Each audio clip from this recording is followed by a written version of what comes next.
Okay, it's time finally to learn Python, and the only tool which I will use to learn Python will be ChatGPT. So I want to start with data analytics, and in this video I will talk about the key steps which you need to take in order to understand your data set, in order to learn some statistical properties, to plot some histograms, scatter plots, maybe run a couple of regressions and also machine learning methods. So let's get started, and the first thing I want to ask is whether I can run codes in Python without installing it. So let's ask ChatGPT whether I can run Python codes without installing it. And here I have a number of suggestions, a couple of online Python interpreters. But I've heard about the Google opportunity and also Kaggle opportunity, so let's clarify our question. Can you tell about Python in Google or Kaggle? Because those are kind of more standard. Oh wait, and its answer is completely different from my question, right? So I want to ask whether I can run Python in Google. Let's be specific, because sometimes Kaggle it's all over the place. And here it is. So it's a Google Collaboratory, and that's exactly what I wanted to use. It's a free online platform. It has some limits, but to get started with it's fine, right? And of course you can just Google for it. I'll provide the link also in description to this video to the Google Colab, and here you can insert your code and you can execute it right away. And of course I want to use the data which might be available right away in Google Colab, right? Not to look for a new data source, but just use what's already there. So let's ask ChatGPT what dataset would work best for data analytics, and I'll be specific. What built-in dataset in Google Colab can I use for data analytics? So I want to keep it as simple as possible. So we have iris dataset, we have some datasets about images, Boston housing dataset, that looks promising, so let's check that. So let's ask ChatGPT, write the code in Python, load Boston housing dataset into Google Colab. In principle, you don't have to be so specific because again, it's a conversation which is stored in the memory of ChatGPT, and it remembers the details of the conversation, but sometimes it's better to be more specific to avoid corrections later. And after just a few seconds, ChatGPT will provide details about this data set. And again, since I'm learning Python, I usually work in RStudio or in Stata. I don't work that much in Python. For me, it's very convenient that I can sort of learn or recall the functions which are used, right? The libraries which are used. And what's more, you can immediately get the descriptions of this data set and feature names, right, which is essential for understanding what's included for any kind of analysis you want to do. And I suspect that the most interesting here for analysis will be housing prices for this data set, so something that I will explore further. So what I can do next is I can just copy this code. So if you're completely new to Python or just trying to recall as I do, you copy this code from ChatGPT, you put it into your Google Colab file. You can rename it here. You can put something like learning with chat. And next time you search for it, it will be conveniently stored.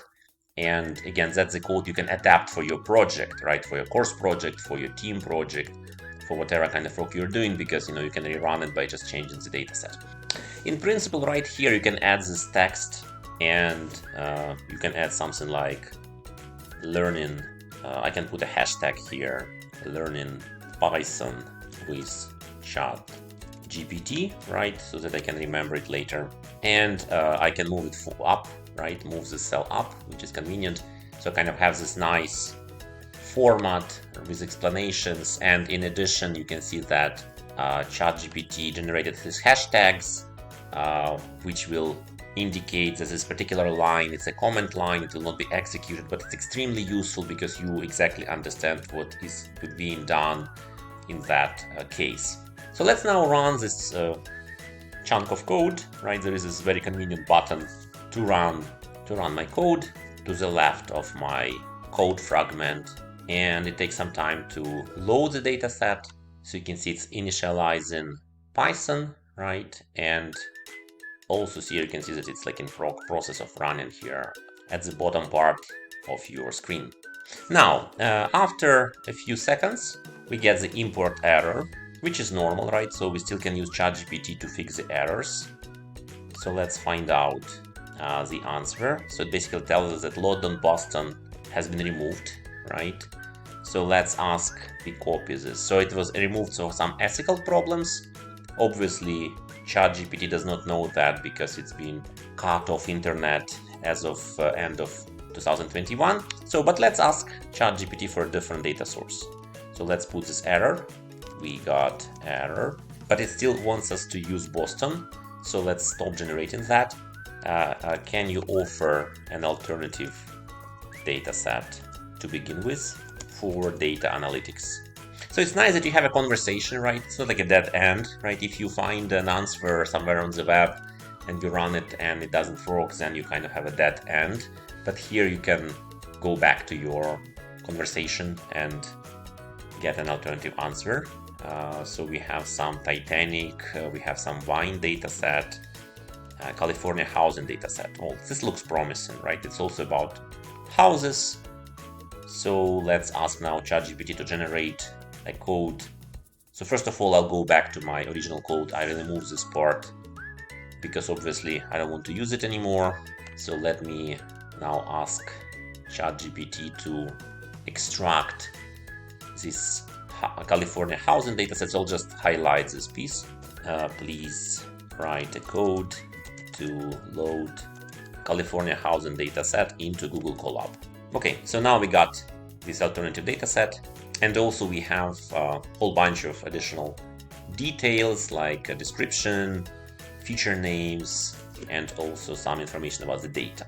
And again, very conveniently, if you forget what is exactly feature names, for example, you can check it here in the description, and you can learn right away without any additional sources of information. So let's copy this new source. Let's put it back here into our placeholder. Let's run it now.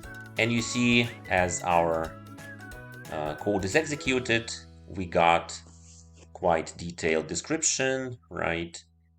So it has 20,000 observations, and it has about 8 covariates. Well, it's probably not that much, but at least it's something to get started.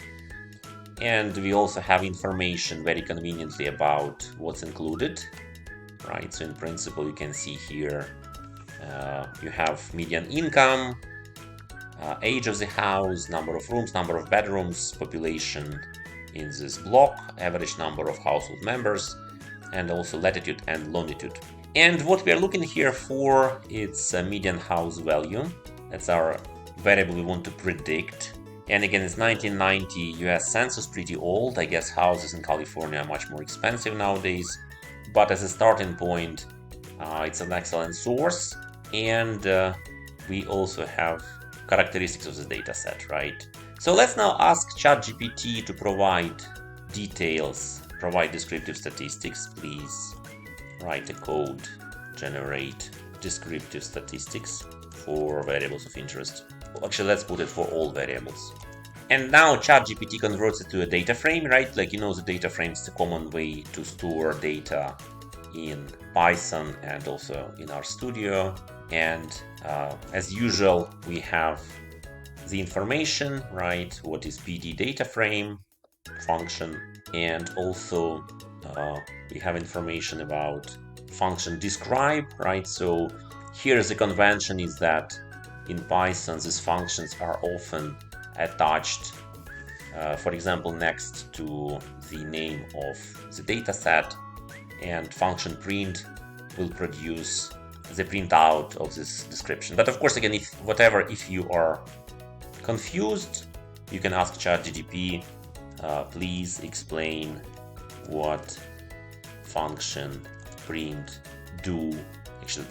does in Python. Okay, so it's actually provides you details of the functions. Again, it's very convenient. You don't have to check any other sources, any online materials, just ChatGPT is sufficient. So let's go back to our code. Let's copy it. Let's add a second element here. So I want to add first text, right? And in this text, I'll put a hashtag descriptive statistics of California housing dataset. And I add next piece of my code here, just insert it from ChatGPT, and I will run it once again here with the help of this button, right? So it's quite convenient. And again, I didn't do anything to install it, right? I just run it online, and I can rerun it later if I need. I just can come back and rerun it. So let's click on that, and we get a very detailed statistics, right? So we have count data, average, standard deviation, minimum, also percentiles, right? So we know that, for example, 25% of houses have been built less than 18 years ago, and 75% of houses have been built less than 37 years ago.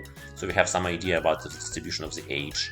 And the oldest house in this sample is 52 years old, according to this data. And likewise, we have statistics for other variables of interest in this example. Now that's an excellent starting point, because essentially what I can do here, I can replace, for example, the name of the dataset, right, and use my own dataset which I want to analyze, and just rerun that code. One thing which bothers me is that I don't see here the average price of the house, the variable which I would like to study and model. So let's go back to ChatGPT and ask, how can we get information about the price of these California houses? How can we get descriptives for house prices? And of course, part of the code we already have run, right? There is no point in that. But what we can do here, we can take just, these two last lines of this code to pick up the median house price, and maybe just add it here, highlight it, write these two lines of code, and click run the focused cell. And we got this last piece here, which is actually representing house prices. Of course, this unit of measurement is a little bit interesting. What is 2.06? Is it like millions or hundreds of thousands? So let's ask ChatGPT, what is the unit of measurement? What is the unit of measurement of house prices? To put it into perspective.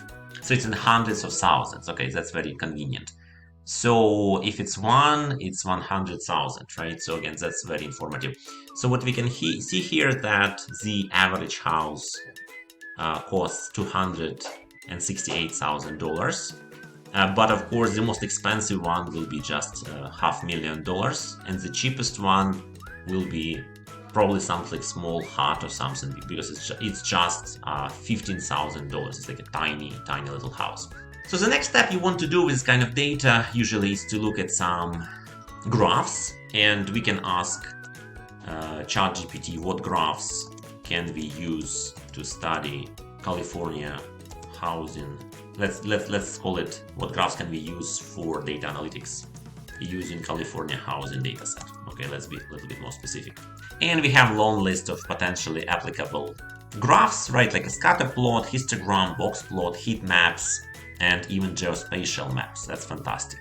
So let's start with something simple. Let's ask ChatGPT to plot, please write a code to plot a histogram of house, age, width, and let's make it interesting right away, with 10 bins and orange color of bins, right? So like you can be very specific and give very specific instructions, how many bins you have and what should be like the color of your bins. And observe here that in addition to regular steps which we requested, ChatGPT also added labels, and you can learn it again from this explanation. So it's really terrific that you can do it without any additional courses or any additional materials. So here you have these labels, like a title, X label, Y label, So you have this function plt show, which will actually show the data on the graph, on the histogram. We have specific comments for the number of bins and color. And of course, again, I don't want to copy this whole code. I can just copy the part which is relevant for me, right? Which is just, I don't want to load it second time, obviously. Now I copy this piece of the code, go back to my Colab, Google Colab, add first text, again, like a hashtag, plot a histogram of house age, and then add this piece of code. I have to double check that we have the same, it's called California dataset. Again, we have to make sure that the same dataset is actually used. And here again, we extract the variable house age from this dataset. Obviously, ChatGPT knows it will be number 6, column number 6. For your own dataset, you will need to know what's exactly the number of the variable of interest, or specifically provide the name of this variable. Let's see how this runs. So once again, I click on this button to run this piece of code. And we get the error message because apparently PLT, it's from one of the libraries which did not load, right? And now I see what's going on here. So we did learn the California housing dataset, but we still need to load matplotlib, right? Which is a library which is used for plotting all kinds of graphs and figures in Python. Again, we don't have to load the California dataset once again, but indeed we need to add this library, right? So we need to do importing of this library to be able to run this. So let's rerun it now. And we got it, right? So you see, like, after this small correction here, you learned that. And of course, if I didn't know what was wrong, I could just copy and paste the entire piece of code, or just ask ChatGPT what was going wrong here. And you see it's like by model, right? So a lot of houses are of age 34, and a lot of houses are of age like 37, about 37 years old. And we have some ideas that it's actually not uniform, right? Not normal distribution, right? But it's kind of some kind of mixture of normals or binomial distribution. So far, so good. Let's now try to do something more interesting. Let's ask ChatGPT to plot. And by the way, here, we may want to ask what is this library, right? Because, like, let's say if you're new to ChatGPT, you might not know what's in there. So what is, again, so whenever you start working with a new language, like Python, you may want to, take a pause and check what is it. So here we have very good explanation, right? So it's a data visualization library in Python. And of course, it's like quite old library, so it was present in 2021. So in principle, if you don't find an answer here, you can of course use Google, but a lot of information will already be available here in ChatGPT. So let's now ask ChatGPT to provide a code, write a code to plot a scatter plot of house price on a vertical axis, house age on a horizontal axis. And let's be a little bit more creative. Let's ask ChatGPT also to add a linear trend and add a linear trend, right? So we want to see what kind of relationship exists on a scatter plot. And let's make this linear trend green, of green color. So again, you can be very specific here, and in most cases you will get the correct answer. And now we get, in addition to Scikit-learn datasets, we also get NumPy. That's another package which is used. So let's see if we get some idea what is NumPy from ChatGPT. So we have some very nice explanation. So let's ask about this NumPy library. What is num library? And it's actually to work with arrays and matrices when you work with numerical data. And actually now I recall a few years ago I took an introductory course in Python, but I think it was one of the libraries which was used quite often, right? And again, you can learn it right away from ChatGPT. So let's copy this code. Let's see if it works, right? So we want to have this nice story. Observe that when we load libraries they are given these local names, right? So for example, matplotlib will be given the name of PLT, and later whenever we refer to this PLT library, we will just put this PLT in front of our command, and the command here xlabel apparently stands for house age. So it's kind of very intuitive. You can read it from the code, but of course, unless you've worked in Python 10 years, right, you will not be able to remember all of these codes. And ChatGPT is very helpful because it will generate you the codes without a need for you to remember, by heart all these tricky commands. So let's put a new title, again, hashtag plot scatter plot of house price, house age, and again, I add now the piece of code, and again, I can disable this couple of lines because I have used them already, right? I have defined it above, right? Of course, it will remember it, and I disable it by putting hashtag in front. So let me run it. Let's see if we succeed. Oh yeah, we did succeed, right? So it's a quite large data set.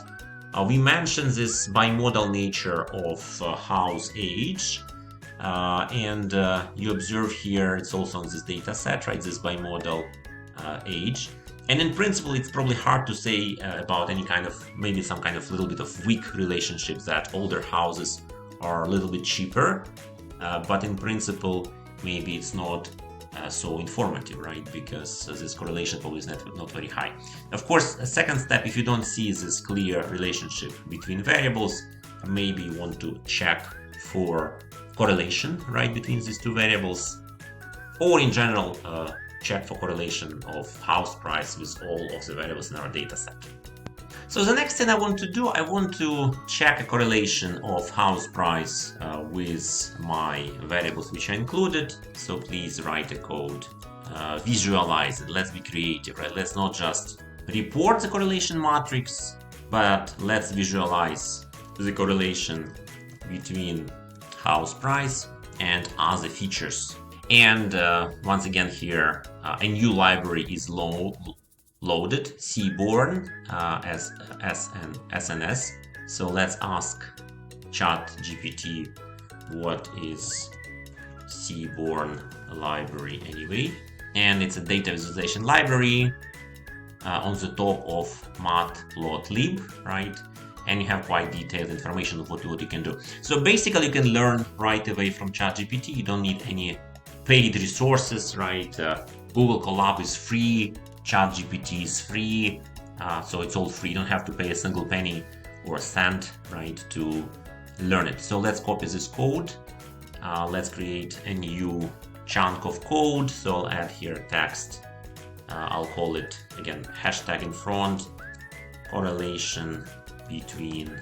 So I add explanation for myself, right, and house prices and covariates, and let me insert the code here, and again let me run it.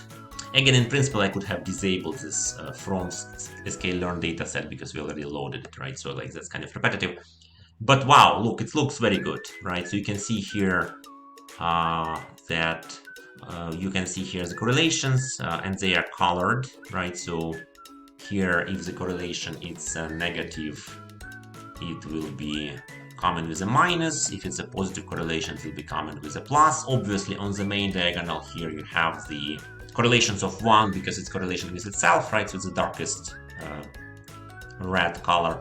One thing which I don't like here is that it's like really difficult to see the names of variables, right? So I'd rather go back to ChatGPT asking to update the code and put names of variables.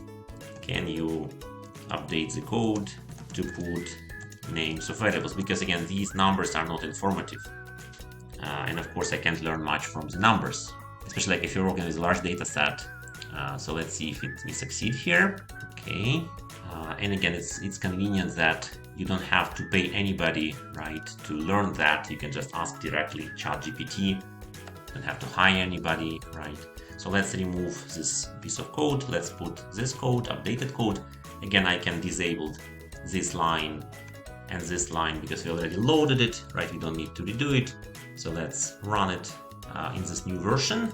And wow, it works, fantastic, right? Now it's actually much better, right? So we have information about the names of variables, but it's still not ideal in the sense that if you have a large data set with hundreds of covariates, you may want to concentrate maybe on just a few of them. So let's ask to further update the code. So let's ask ChatGPT. Let's thank ChatGPT for this great work. Can you keep only covariates with correlation of above 50% with house price? And I want to put it in absolute terms, in absolute value. So I'm fine with the large negative correlation, and I'm fine with large positive correlation, but I just don't want to have correlation less than 50%. So let's ask for update.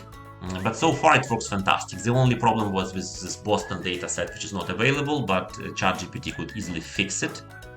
Now let's update this code, right? And again, that was tricky. When I did it with RStudio, it didn't actually work, right? Let's see if Python allows for that in ChatGPT. And again, we have explanations, so when you run it on your own, please check also these explanations. It's quite informative. So steps that are undertaken, and like some functions which are used, and some steps. So it's quite a long code, right? I mean, if you try to run it line by line, it will take maybe a couple of hours, right? Because you'll have first to compute correlations, load data, compute correlations, then compute absolute value, then keep only those which don't have high enough correlation, and then have to debug at every stage. You have to look for explanation, and it's quite tricky. But here we can just do it very fast, and I think I need to copy code. Okay, so I copied the code, so I'll remove this part, and now the code is quite long. And again, in principle, some of the libraries we already defined, right? So we can, for example, remove this Seaborn and Scikit-learn and NumPy because we have loaded them, and likewise we can remove this California dataset. So let's run this updated code, right? So here you have, in addition to feature names which are added now, you have this explanation that we compute correlation coefficients, then we only choose those which are more than 50% in absolute terms, and finally we plot it. So let's run it. And I wonder, no, I got the error. So likewise, like it was with RStudio, it just gave me this error message. And we got this error message that only integer scalar arrays can be converted to a scalar index. Well, not successful, but we still can use the previous code which worked fine, right? And of course, that's probably the place where you still may need to spend a few hours at Stack Overflow, right? Because apparently it doesn't work. Again, in principle, you can try, you can ask ChatGPT to fix it. Sometimes it works, sometimes it doesn't. But in principle, at least a partial success we can have here, right? Because we have like quite advanced correlogram, right? Which is visualized with names of variables. And as a first run, I think it's quite good. So we have been quite successful so far. And the next step will be to build a simple linear regression model. So let's ask ChatGPT to write a code. So please write a code of linear regression model for house prices as a function of all covariates in our dataset. And observe here that ChatGPT splits our dataset into X, which is a matrix with our covariates, right? The variables which potentially affect the price of the house, and Y, which is our variable of interest, which is the price of the house. So let's run this piece of code, quite simple. I will add the text first indicating that this is a code to run a regression, run a linear regression of a house price, and I add my piece of code. So here again I can remove the first No, actually I do need a linear regression, so I can't remove that part. And let's run it, and let's see if we get any meaningful results here. And once again I get the error message here. Okay, let's check. Housing data is not defined. Okay, so let's go back and check what was the name of. So like this happened because we did not specify that it's a California data set. So let's go back and ask to fix it. This regression should work for California dataset, right? So again, sometimes you have to be specific because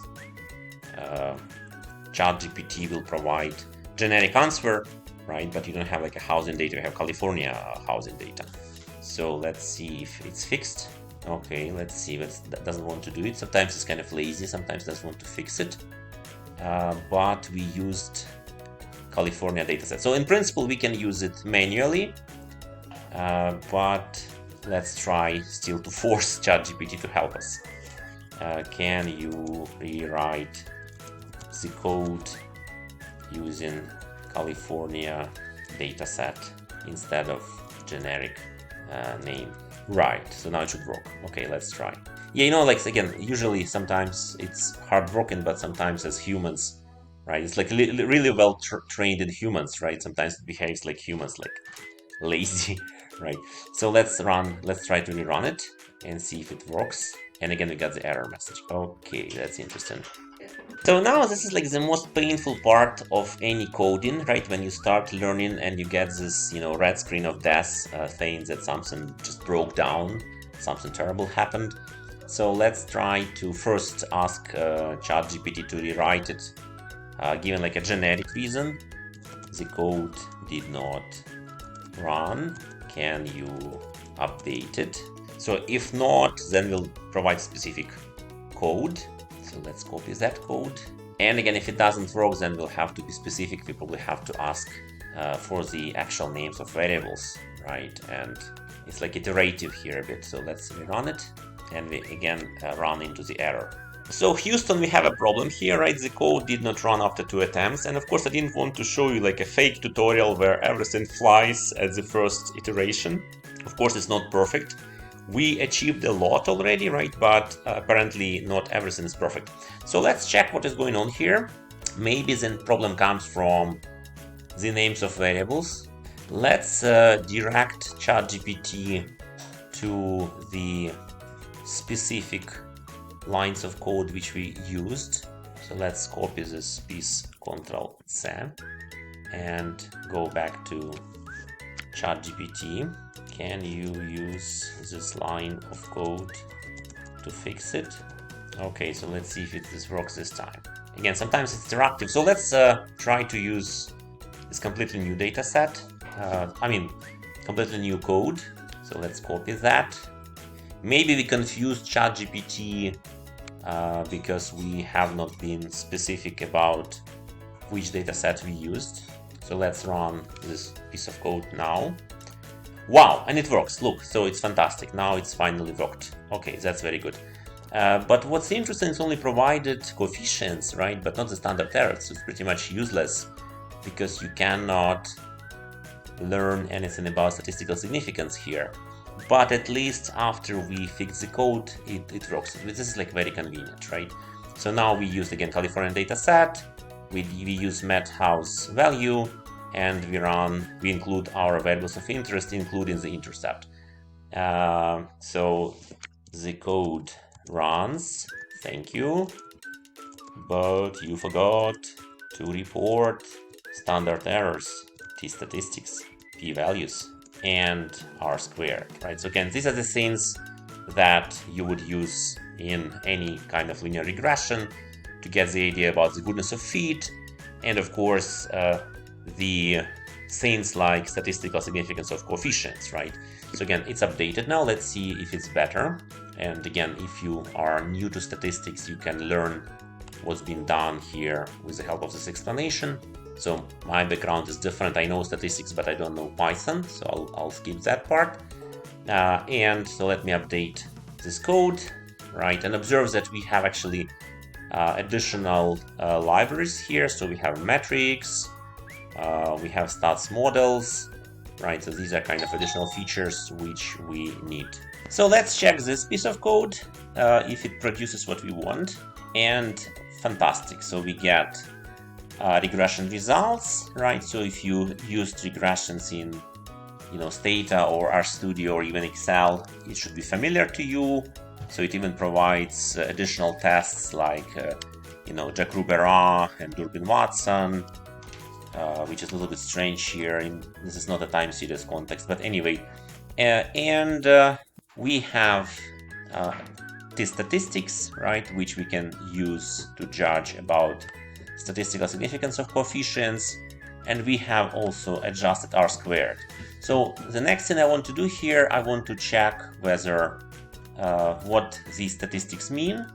So let's check a couple of those. Let's start with adjusted R-squared. So we can ask ChatGPT what it means, right? Again, Control-C. So what does adjusted R-squared of 0.6 mean?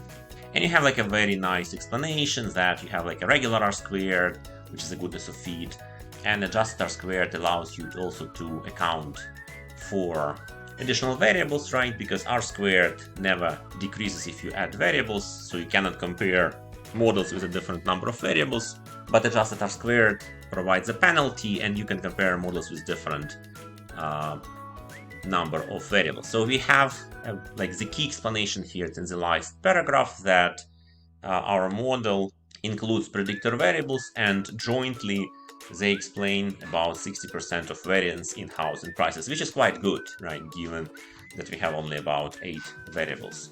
And I also want to check which of my house price predictors here, like median income, house age, are potentially relevant in statistical sense. And of course, you know that I can use either t-statistics or p-value or confidence interval for that. So let's use something simple. Let's ask about t-statistics.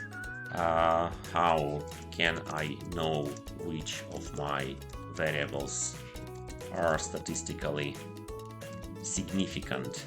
I mean, statistically different from 0 based on t-statistics, right, which is reported in this column T. And again, I have an explanation here.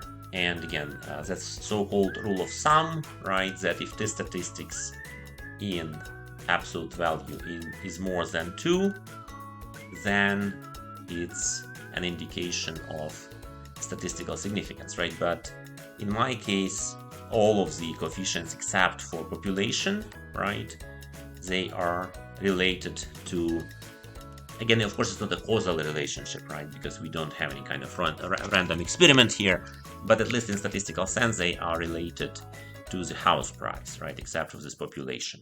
And the final piece of code which I want to include into this short tutorial on how to get started with data analytics ChatGPT in Python, it's about machine learning, right? So let's ask ChatGPT to run a code for 3 different methods of machine learning. So what comes to mind here is obviously some kind of KNN clustering, or maybe random forest, or maybe extreme Bayesian algorithm, and choose the best model fit. But let's see if ChatGPT, what it will pick, and if we can run this code. So again, machine learning is like a natural extension of multiple linear regression, because typically these machine learning methods will do a better job in terms of prediction. But of course, what's important here is that we need to split our data set into train and test data set to train our models. So here you see that ChatGPT selected a test size of 20%. So what we pick 80% of the data to run through different machine learning methods, and then we use the remaining 20% of the data in a test set to find out which of these 3 actually works best, right, and which one we can apply. And again, so here we didn't even specifically ask for that, but if you talk about machine learning, ChatGPT understands that we are talking about splitting into train and test set. And I'm pretty excited if it can work, right, because it's quite a complicated task, right, to run machine learning methods. So let's add machine learning methods to find house prices. So I'm copying and inserting this code, and yeah, so here ChatGPT picked linear regression, random forest, and gradient boosting regression. And let's see if it works. And of course, if it works, it will be fantastic, right? Because again, it's non-trivial task. And I think it's super successful, right? Because based on MSE, right, which is mean squared error, right? It's a measure of goodness of fit. The best model here is random forest regressor, and observes that since we are having it as a part of a dialogue, right, we have X as our covariates, right, and Y as our target. So for your own data set, you'll have to carefully define what is what, right? Like you have to specify whatever you are predicting, right, in your particular data set. But overall, I think that ChatGPT was super successful, right, in creating in this tutorial, right, because we got the data from directly from Google Colab, right? We loaded this data set in here. We learned the properties of the data set. We obtained descriptive statistics. We obtained a histogram. If you want, you can add bar plots, time series graphs, whatever type of graph you want to add. You created the scatter plot. We added a linear trend here, maybe not very informative, maybe more informative in other cases. We created a correlation, right?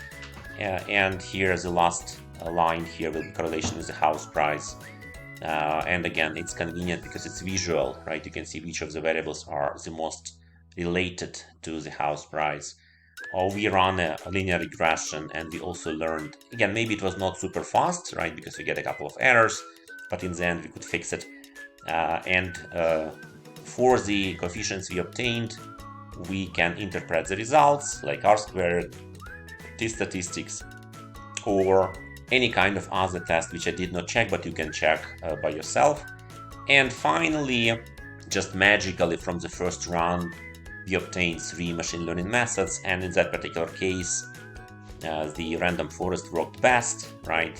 Which is has the minimum error of the prediction. So I think overall it's a great success, and I'll provide links to ChatGPT and to Google Colab, where you can experiment and rerun the same code for yourself. And you can become, of course you will not become data analyst in just like under 1 hour, but at least it's like the first step, and you can build on that, right? You don't need any tutorials, but you can just ask and communicate with ChatGPT to learn Python. So thank you for your attention, take care, and good luck with learning Python with ChatGPT.